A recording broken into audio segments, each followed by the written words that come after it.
Yesterday was Saturday when this was filmed. Today is Sunday when I'm writing, recording, and publishing this. All the street cats were fed and accounted for on Saturday and Sunday. Counting today, there are 34 days left in 2022. You can make the argument that this was my most productive year where I got the most work done. I call myself a writer. If you Google my name, it says writer or author, more specifically. Therefore, according to Google, my work should consist of quote-unquote writing.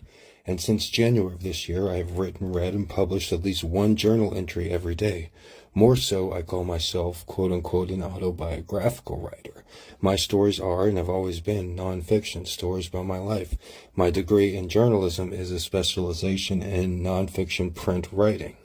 The difference with me and my haughty-doughty University of Texas J School classmates is that I am not working for the New York Times or the Washington Post. I do my own thing revolving around feeding street cats in Hawaii.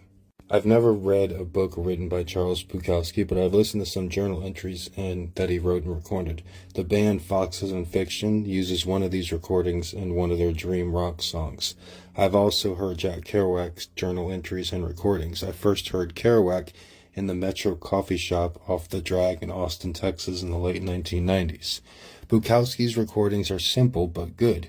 He's in his 70s when he's recording them, and he's very wise, full of worthy cliches. The Kerouac recordings, however, are recorded when he is young, in his 20s and 30s, and they're complicated, and I probably could not understand most of them when I was 18 or 19 years old.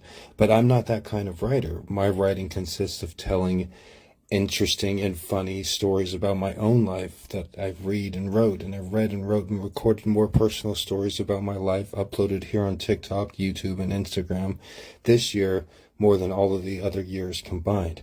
I've probably told almost 100 stories about my life this year. I understand millions of people have not seen these videos or heard these stories, but hundreds of thousands have. And when a writer writes something, he doesn't, or at least he shouldn't, believe it will instantly be read and heard by millions. Edgar Allan Poe died face first in a ditch high on crack. Our culture is too much about instant gratification. We're used to picking a movie or song at will. We want instant TV shows, instant communication, instant celebrities. But just because the videos I uploaded here on TikTok of me telling personal stories don't currently have millions of views, it doesn't mean I didn't put the work in. It doesn't mean I shouldn't feel accomplished. These stories I own. They're not copyrighted by anyone, and they're always can be monetized by me, their creator. Just like with gardening, you don't always get the results immediately with writing.